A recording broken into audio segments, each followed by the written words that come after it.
I think you're really dope with Eric Nam. All right, here we go. Ladies and gentlemen, welcome to a very special edition of I Think You're Dope. We haven't done this in a while, but there's an important reason as to why we're doing it, because we have a very important person here and we have a very important issue to discuss and talk about. So joining us from New Jersey, we have Congressman Mr. Andy Kim. Hey, Andy, how are you? Hey Eric, how's it going? I'm doing well. How are you? I'm doing great. Thanks for having me on the show. It's really fun. Thank you for making time. I know you're in the middle of, I guess, preparing for election day. You're out there doing everything, and I know you're incredibly busy. So it means a lot that you're making time for us. But I guess for the people who may not know you yet, for first time listeners to this podcast or people who aren't very involved with American politics, could you please introduce yourself? How do you introduce yourself? That's a really good question. Look, I'll start by saying I'm Andy Kim. I'm the congressman of the New Jersey 3rd Congressional District, where I grew up. I'm a former Rhodes Scholar and United States diplomat that, for some reason, decided to step up and run for Congress. I'm the only Korean American in Congress, and at the age Mhm. of 38, I'm the youngest Asian American elected to federal office in the country. So, proud of what we're trying to get done. But as you said, I'm just a couple of days out from election day, so definitely pressing on the gas right now. Man, I mean, in preparation for our discussion and our conversation, like I was going through just a little bit of your background, and at I guess, a young age, you're so accomplished. And in case, for people who don't know, like being a Rhodes Scholar and all these scholarships and awards and accolades, it means something. It means that you're pretty smart and you know what you're doing in many ways. And so it's amazing. I wanted to speak with you because, like you were saying, you're the youngest Asian American to be elected to Congress at the moment. And you're also the only Korean American. So I think that's something that hits a personal chord. But also, just, I feel like it's incredible to see what you've done, especially with your first election a few years ago, where you really won by, what was it, like 1 point something percent, right? Yeah, it was 1%. I won by 3,973 votes. Not that I memorized that for the rest of my life, but it was it was incredibly narrow. And in fact, there was a third party conservative candidate that got 3,902 votes. So Oh in my some ways, it gosh. could have literally just been 71 votes that separated me and my opponent. It took 9 days after election day for them to be able to call this race because it was so tight. So it was a I was 2,500 votes down on election night, so you can imagine how tough it was to go to bed that night. Oh my gosh. Well, let's just get into it. I want to get to that, to talk all about that. But before we get there, I mean, can you tell us about, I guess, how you grew up so smart too? Clearly, you were very accomplished in many ways, but you're born and raised in Jersey. How did your parents get there and what did they do? Yeah, I'm the son of immigrants. My mom and my dad grew up in South Korea. My dad actually grew up in an orphanage in South Korea as a polio Wow. survivor and like lived homeless on the streets in Seoul for part of his life. Somehow taught himself to read and write. And he got a scholarship to come to America to study. That Wow. was kind of what brought him here. And it's extraordinary. My dad, who grew up in an orphanage as a polio survivor, ended up getting a PhD in genetics here in America. And that Wow. story just really underpins so much of my family and so much of what drives me. My mom was a nurse here in the community. So, they raised me here in New Jersey, down here in South Jersey. And I'm a public school kid, did my whole kindergarten through 12 in the public school systems here. And I feel really blessed that this is it's a safe environment with some of the best public schools in the country, which is exactly the reason why I'm raising my two baby boys. I got a 3-year-old and a 5-year-old that I'm raising just a couple miles from where I grew up because it's just a Hmm. fantastic place to raise kids. So, I just felt blessed to have those opportunities and really just, my parents gave me that good old, Korean American push and just Yeah. tried to, you know, try to get me to study hard. I honestly wasn't super great at my grades in high school and things like that, but I ended up going to some really amazing colleges and schools that just really like lit the fire in me. So that was really awesome.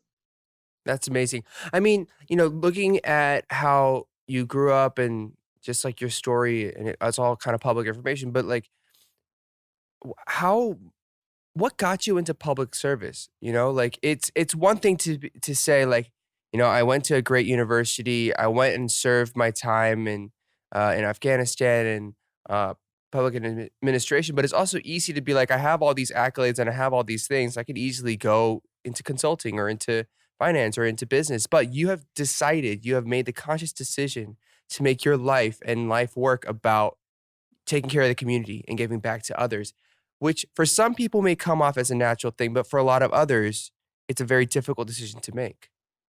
Was that always something that was ingrained in how you grew up or No, I mean, my parents tried to push it. My parents taught me this line that, service isn't just a job, it's a way of life. And they mm, really tried to push this in me that it's not just like something you do 9 to 5 and then you hang it on up. You got to keep at it.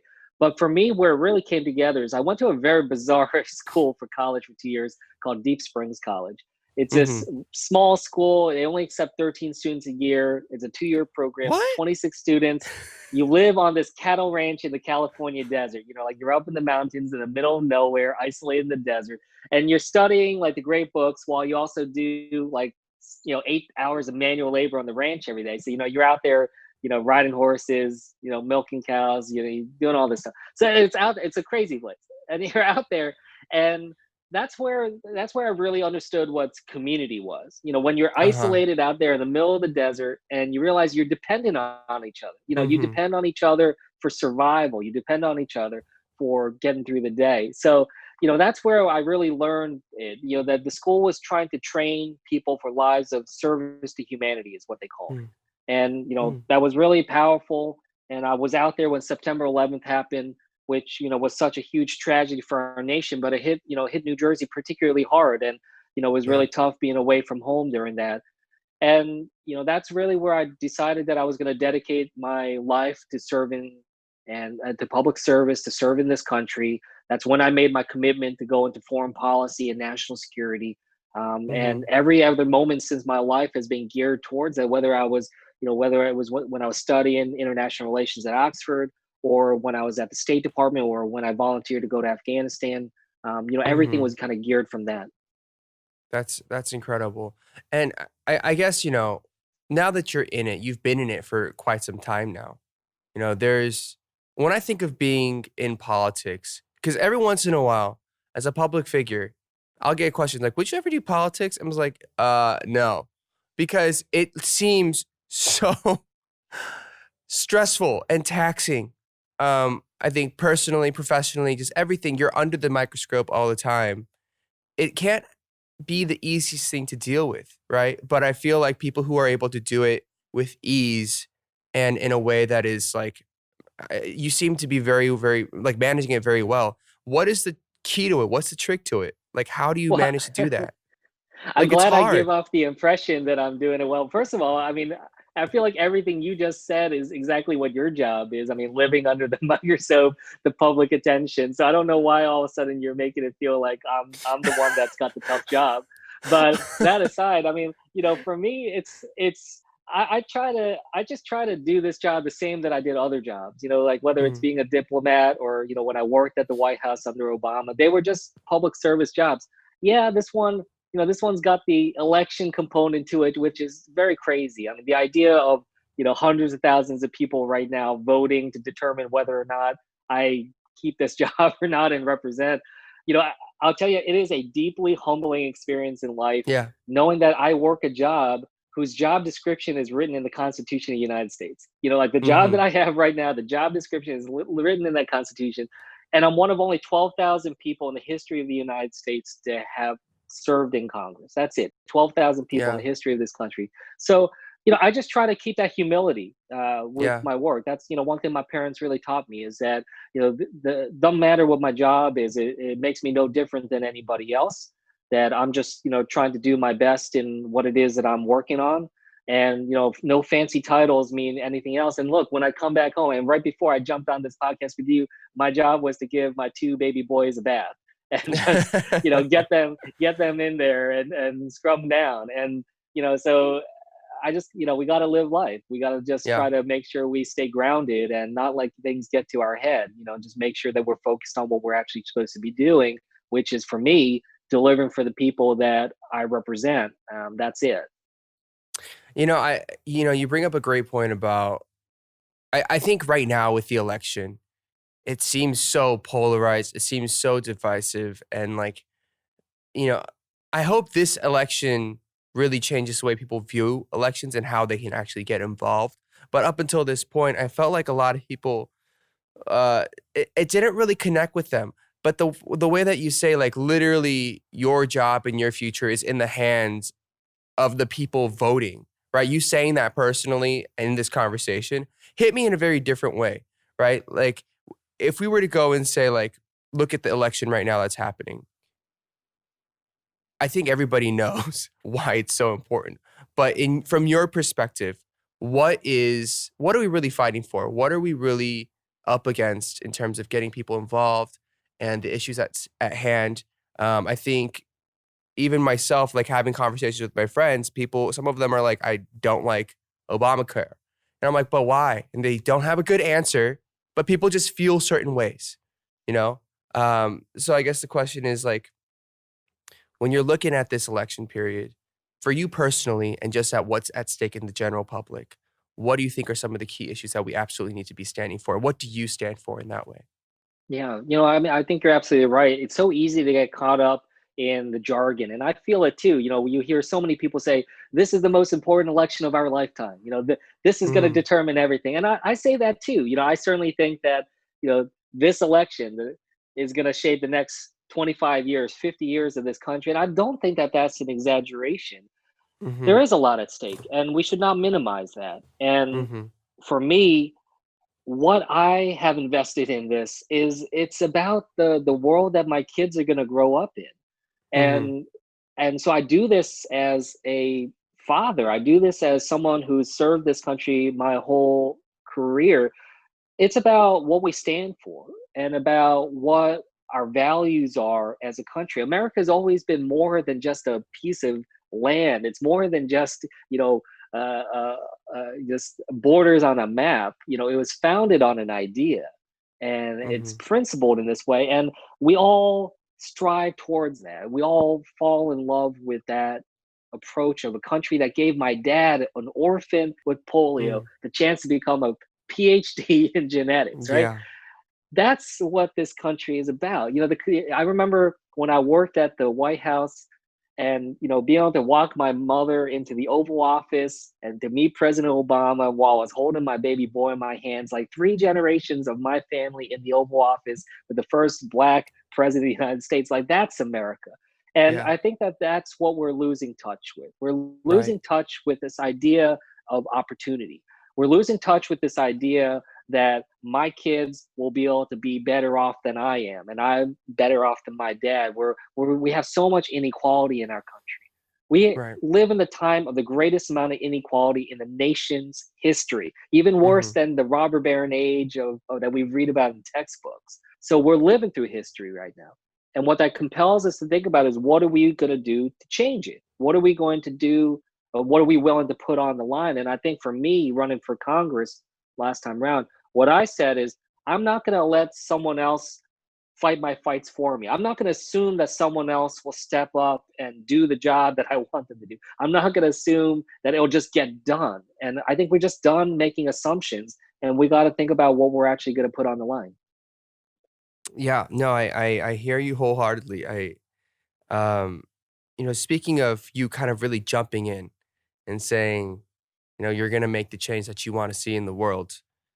I think one thing that, is needed is more representation in terms of just like Asian American, Korean American people in politics and in just in public spaces, right? I think you're one of the very, very few. You're literally the only Korean American congressman in the entire country, which is mind-boggling to me. I did not know that. Um, but for people who have had an inkling, I think part of it is having, you know, convincing great people like yourself to join the good fight and to get involved themselves. And for people who have maybe even thought about it but are a little timid or are a little scared to take that on, what words of encouragement or advice do you have for those types of people? You know, I'm sure you have your fair share of questions of young Korean American, Asian American scholars or future diplomats who approach you. Well, I start by saying I hope people in this country, especially younger folks, I hope they see public service as an honorable job, as an Mm, honorable profession. I think that's something we're losing touch with as a mhm, country. I think we often look down upon public servants, government workers, whether you're elected or not. When I was a diplomat working at State Department or the Pentagon or elected office, and I look, I get it. I work in an institution of government that has the lowest possible approval rating on the face of this planet. I mean, nobody likes Congress. I get it, but we lose sight of what the majesty of our democracy is supposed to be mhm, about, and I think that's part of it. The second thing is, I'll say, especially to Asian Americans and Korean Americans and people of color, is don't let someone else determine what you are or are not capable of accomplishing. When I was thinking about running for Congress, a lot of people told me, like, look, like, you seem like a nice kid and all, but like, no way you're going to be able to win this seat. There's no mm, way that me as a young, first time candidate can beat an incumbent. And they told me there's no way that me as a Korean American can win in this district that's 85% white, less than 1% Korean American, less than 3% Asian American population. So they're like, look, like, you're not fit for this district. And I mhm. said, well, look, it's my home. It's where I grew up. So I'm going to give it my best shot. And I'm really proud that this 85% white district that voted for Trump by 6 points elected the very first Korean American Democrat in the history of our country.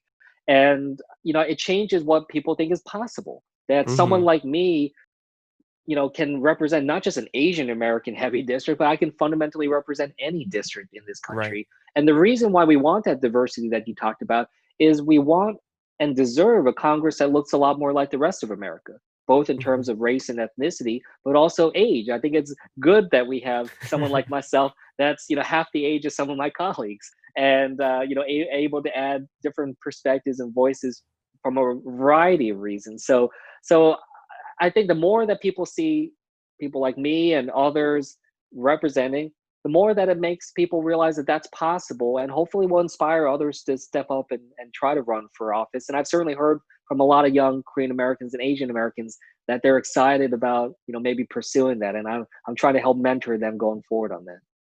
That's amazing. I mean, in many ways, I feel like you're trailblazing for a lot of Asian Americans. So it's please continue to do what you do. You referenced your time briefly at the Obama administration. What was it like working with Obama in that administration? What were some of your key takeaways from that time? I loved it. I mean, it was unbelievable working at the White House. I remember the first time I walked into the Oval Office. It was literally to brief the president before he met the Iraqi prime minister. And I'm walking in, and it's this room that, like, it feels so familiar because you've seen Hmm. it in a million movies and TV shows, but to actually be there and see that resolute desk and see the president. I mean, it was awe inspiring, and it's extraordinary to have places like that. It was amazing to work in a place that inspired me like that, and it pushed me to work as hard as I could. I was working on counterterrorism issues. I was working on the counter ISIS effort in the Hmm. Middle East. So just incredibly tough work. You're talking about life and death every single day. It was grinding, and it was such a difficult effort, but it was the really an extraordinary opportunity. Apart from the job that I have now, by far the best job I ever had. And there definitely was this recognition that you're doing work that's bigger than all of us. You're working in a place Hmm. that's bigger than all of us. Like, when you're at the White House, you just occupy a small sliver of the history of that building, and it will be there far beyond I'm when I'm gone from this planet. And it was nice. There's something very, again, humbling about that experience, and I carry with that always. But it was amazing working for President Obama as well. I mean, I worked with him during some of the toughest, most difficult challenges and decisions of his time as president. Sending American troops back into Iraq, and Mm-hmm. putting them into harm's way. And I saw how tough that was on him. And, you see how weighty these decisions are for any human being. And being in the situation room, being there like for that those types of efforts, I learned a lot from him, and I feel really blessed to have had that experience working with him and so many other public servants, just trying to recognize that. But that what I learned so much is just seeing the human side of it. Really seeing Mm. him as a human trying to tackle these decisions that I queued up for him, but was so grateful that it wasn't upon me to have to make those decisions about life and death. Mm-hmm. And I think that that was a really extraordinary insight into the president, into him personally, but also the work of the White House. Man, I mean, it sounds I literally sound like in my head as you're saying this, I'm painting a picture of like The West Wing and all these political dramas that I watch on Netflix. Like, So, oh, there sometimes it's more. he's Sometimes there. it's more. Sometimes it's more Veep than West Wing or House of Cards. I can't say that it's always just super dramatic and polished in that way. A lot of Uh-huh. it can also be pretty bumbling. All right. Just like anywhere else. Um, I obviously so I saw that President Obama also endorsed your, I guess, is it candidacy? I don't know political terms well. You're running, he endorsed it, which is a great again to see like, Obama's backing you. He's about what you're doing. But when it comes to just like how you've also been running your office, right? Everything seems to be very transparent, seems very open. You have like the daily agenda on your website.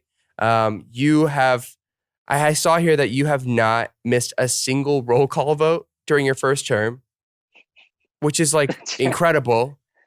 Like that's so much commitment, which is a standard that is very, very high. I guess the question is like, are you the only person that's like holding like such high standards, or is everybody doing this? Like, are you setting such a high standard that people are like, man, everybody should be like this, which I hopefully they would be. But like, what is the work ethic here? What is the thinking behind, not missing a single vote or a single roll call and being so open about it?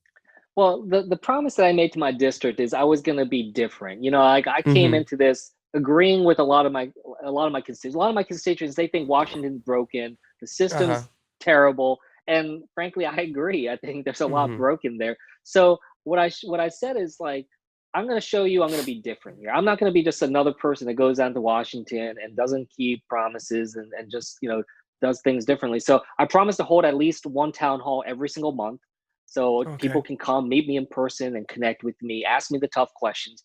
I've done 26 town halls now in my first 2 years. I have daily reports every day of what I'm working on, so there's full transparency. What I promised people is I was going to be the most accessible, transparent, and accountable member of Congress in the country, and that's Mm-hmm. what I've been trying to do. And so it's about holding myself up to a higher standard. I don't take corporate PAC money to show them that I'm working for the people. I'm not getting checks from corporations, because people are so suspicious about politics and power and how special interest works. Rightfully so. So it's that's what it's about. Like what I try to show people is I'm a workhorse, not a show horse. My job is to Mm-hmm. deliver for people. I fully recognize that, and I think we got to get rid of just the egos and that just pure ambition from politics. Just really try to show people I'm in it for the right reasons. And I get it that people are always going to be suspicious of politicians, which is why it's so important for me to make those types of efforts to really show them a different side. Mm-hmm. Yeah, no, I think it's incredible, and I think it's refreshing, because there is a natural mistrust of politics, and I think that kind of speaks to why, for traditionally, there have been lower voter turnouts as well, because people are like, does my vote even matter? The system's broken, and even if I vote, that's literally one vote.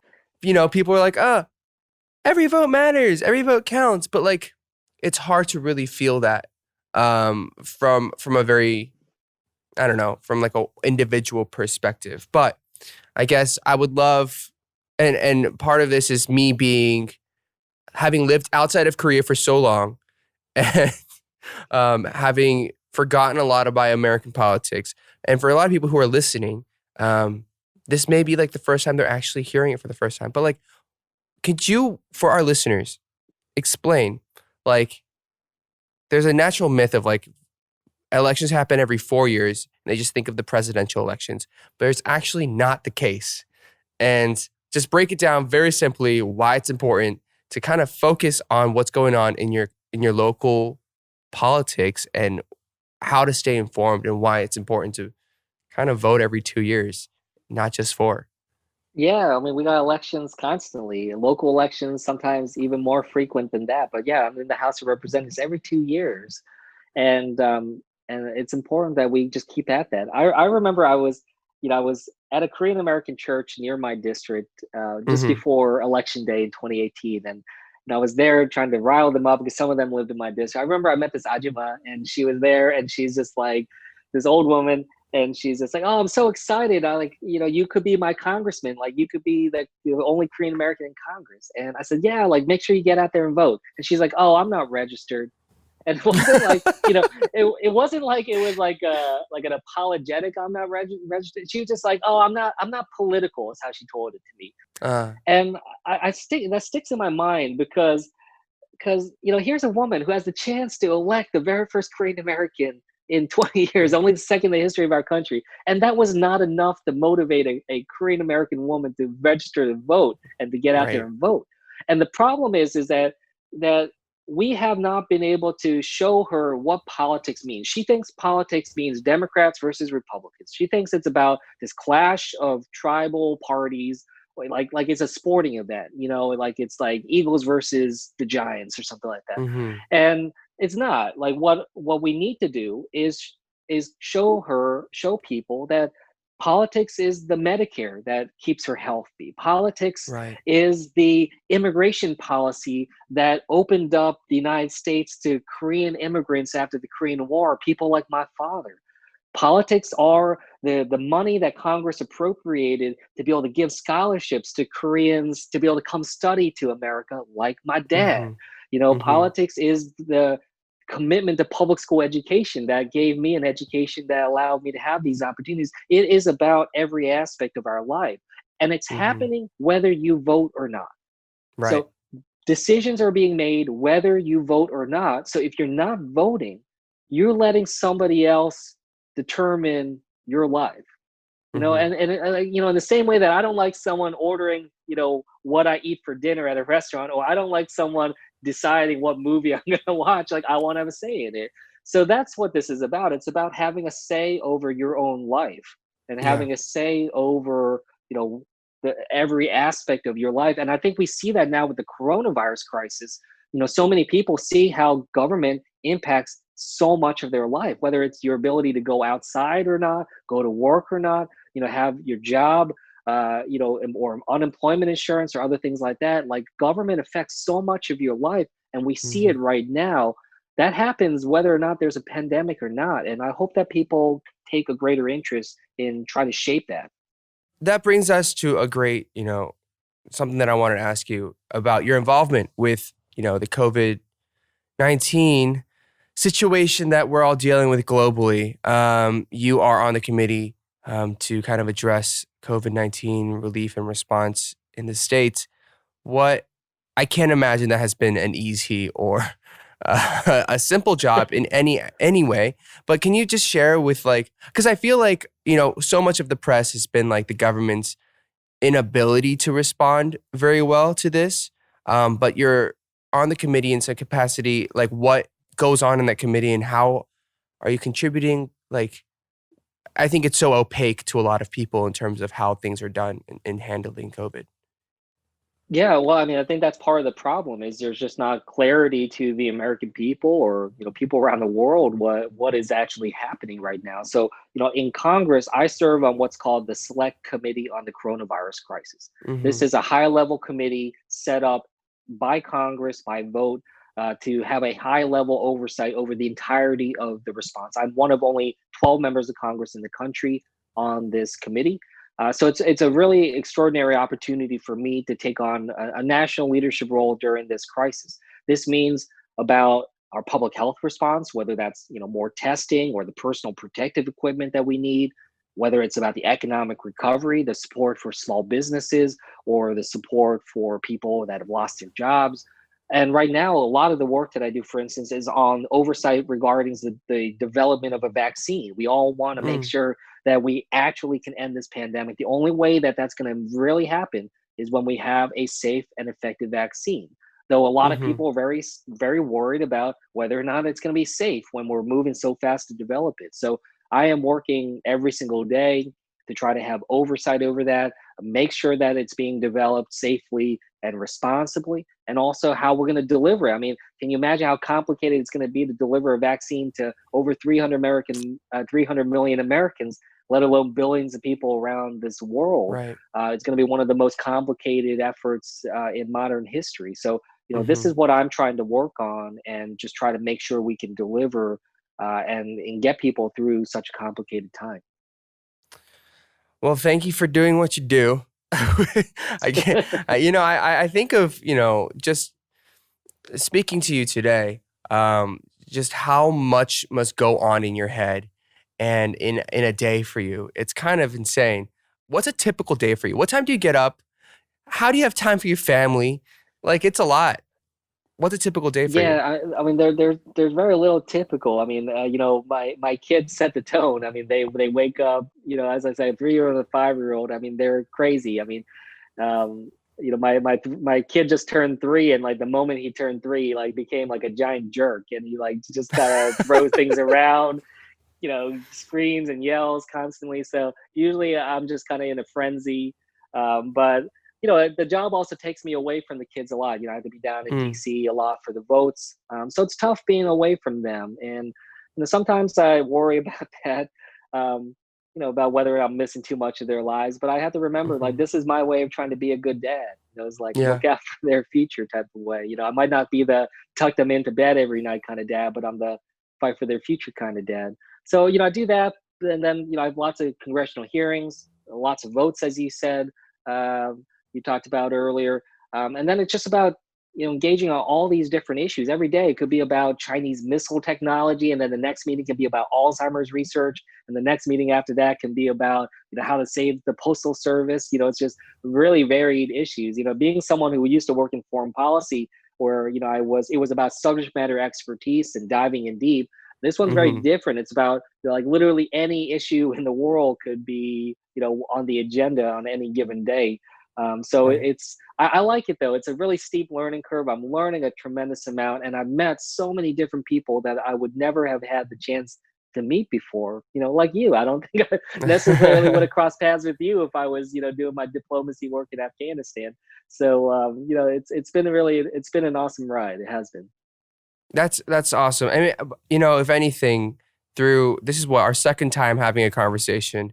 I think speaking with you, getting to know you, and just hearing how you kind of run things, it makes me feel a little bit better, a lot a bit better, knowing there's somebody like you in Congress that seems level-headed, that seems educated, knows what he's talking about, and is willing to take the time to get to know issues and his constituents to kind of make the right decisions.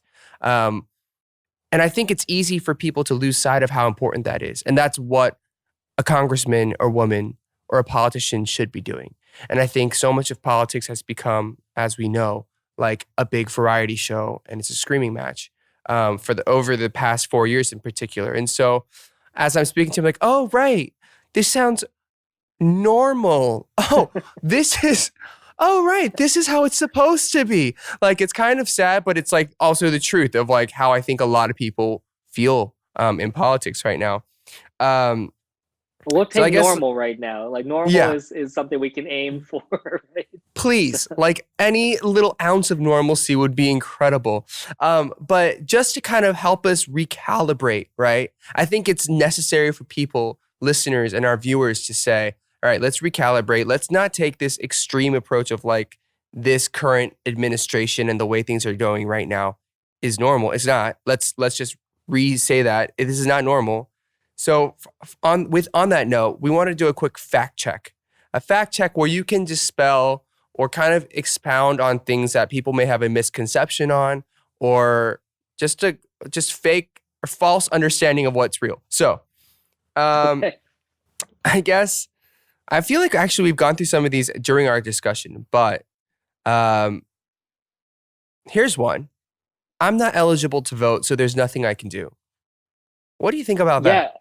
Yeah. No, well, first of all, definitely not true. I mean, I was actually just having a conversation with students, high school students. They're not eligible to vote yet, Mm, and these students have organized what's called March for Our Lives. They're doing a lot when it comes to gun safety, education and efforts. I mean, they've created a whole movement in our country even before they have the eligibility to vote. They're out there influencing me and many others. So there's a lot that you can do even if you're not eligible.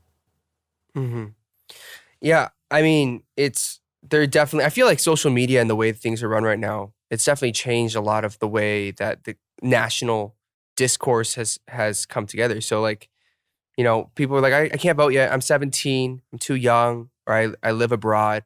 There are ways for people to get involved. And if you're listening and you're thinking that way, you're wrong. I'm gonna just let you know you can get involved. You can make a difference in that way. So please do. Um, Here's one. This is a little tricky because this is something that I feel sometimes, but the sense of I won't ever change my friend or family's mind, so why bother, right?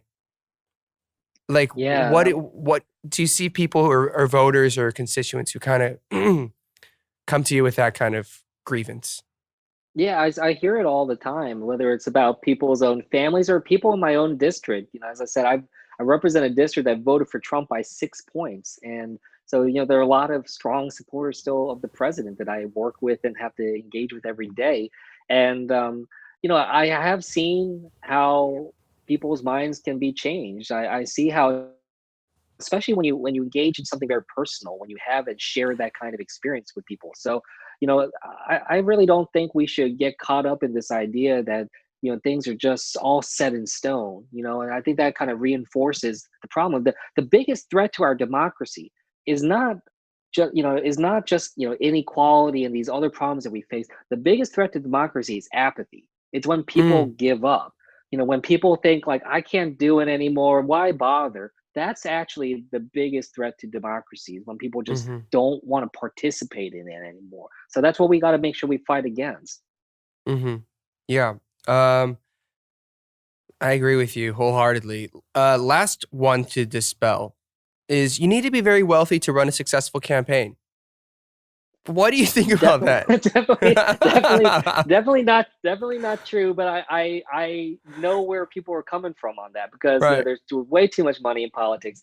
I remember when I was first running, and I told you people were telling me there's no way you could do this. A lot of them said there's no way that I can win, because I was a career government official that never earned a six-figure salary. Uh-huh. I'm not from a wealthy family. I did not have money, and I was going up against one of the wealthiest members of Congress who had spent $5 million of his own money in a previous campaign. So, Wow. my win shows that you don't have to be wealthy. You don't even have to be wealthy to take on and be one of the wealthiest people. But this does show the problem in money in politics, is that the money in politics, it not only gives corporations and the wealthiest Americans the ability to cut to the front of the line. It also takes away time from legislators from actually legislating, but it also fundamentally shapes who runs for Congress, who runs for elected office in the first place. And I think hmm it gives a lot of people the feeling like they don't belong, that they don't have a shot in politics because they're not wealthy, or they don't have a shot in politics because they're not super connected, or they're not you know this or that. And so I know where people are coming from, and I know there are a lot of wealthy people in Congress and other things like that. But I'm living proof that you don't have to be wealthy in order to be able to run for Congress and win a seat here. Amazing, amazing. I think we've I've I know my conversation with you, my questions have kind of been a little bit all over the place because I feel like I haven't been like I read the news a lot. I listen to a lot of different podcasts and I'm always involved, but it's like the first time that I'm actually speaking to a real life congressman. So um, thank you for making time. And I'm sorry that the questions might have been kind of all over the place, but before we let you go, and we need to let you go because you have a lot of other things to do. Um, I want to like ask you questions just to get to know you a little bit more personally. You know, we talked a lot about the politics. We talked about how you got there and what you're kind of fighting for, what you stand for. But like, what do you do? What do you like? What's your favorite food? That kind of stuff. So I guess like, what have you been watching? If you even have time to like watch a TV show or a movie or a series, like anything that you've been loving recently. Yeah, my wife and I try to sneak away from the kids when they're asleep and watch something. I don't know. We've been watching that show, Schitt's Creek, which has been hilarious. So good. Um, Hilarious. so that's been just like a great way to just kind of like cleanse and Uh-huh. not have to think about anything politics related. So yeah, that's probably what I've been All watching right. lately. What kind of music do you like? What did you grow up on? What are you listening to now? Yeah, so I being from Jersey, I grew up obviously with a lot of Bruce Springsteen around and a lot of Beatles around. I grew up in a Beatles Ah, family. So I remember we used to measure time based off of Beatles albums. So I'd tell my mom, I'm gonna go, I'm gonna go outside and I'll be back in a Sergeant Pepper album. I'll be gone for yeah, one White Album or something like that. So I just yeah. grew up with that, to the point where I named the middle name for my youngest kid is Jude. So Oh, obviously made a big impact on us.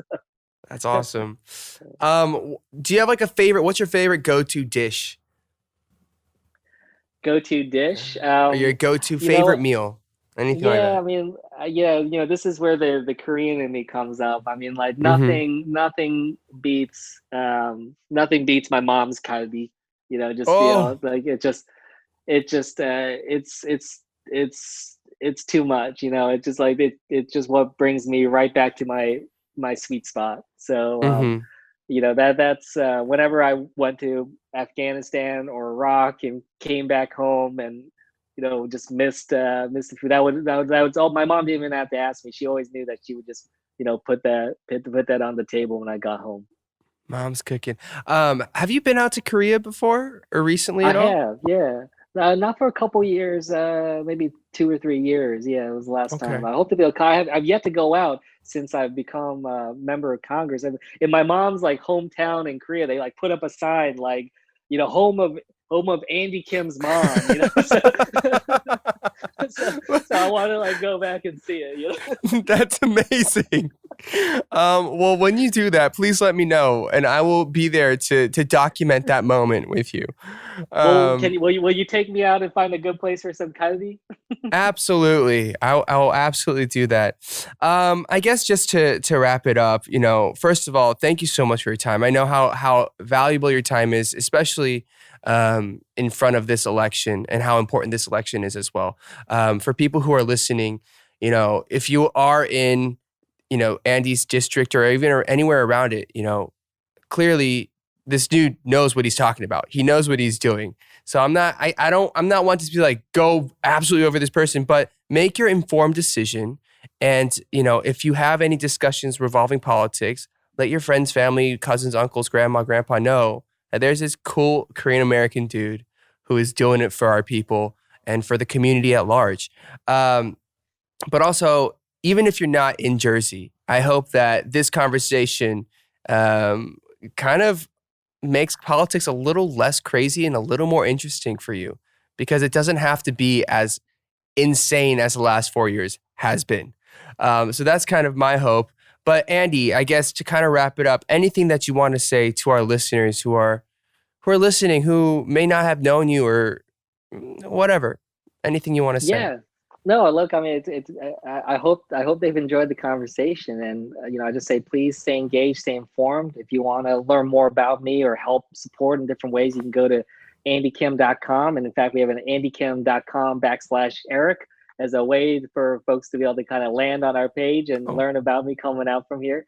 But just whether it's learning about me and spreading the word, or it's about people want to get engaged on the campaign and make some phone calls. They could sign up there if they want to chip in a few dollars and support in different ways. And people can do it in a lot of ways, but the main thing is just I hope I can show folks that that the importance of having a new generation of leadership stepping up in our Mm-hmm. country. And I think that Mm-hmm. that's what we need. We need, this freshness that I think people feel when we look at what's happening, and it just feels like we're just stuck in the same gear, and we've just watched the same people fighting each other for years and years and years.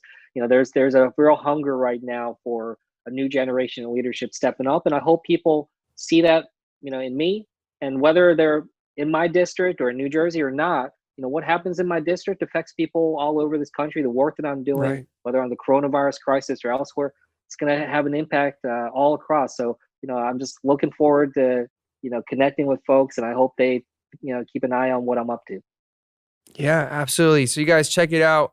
I'm apparently there's a website that you can go to with my name in it. I feel very, very flattered right now. I feel very honored. AndyKim.com/Eric for more information on how, if you guys want to get involved and if you want to learn more about Andy. But Andy, thank you so much for your time. It really means a lot, and keep fighting the good fight.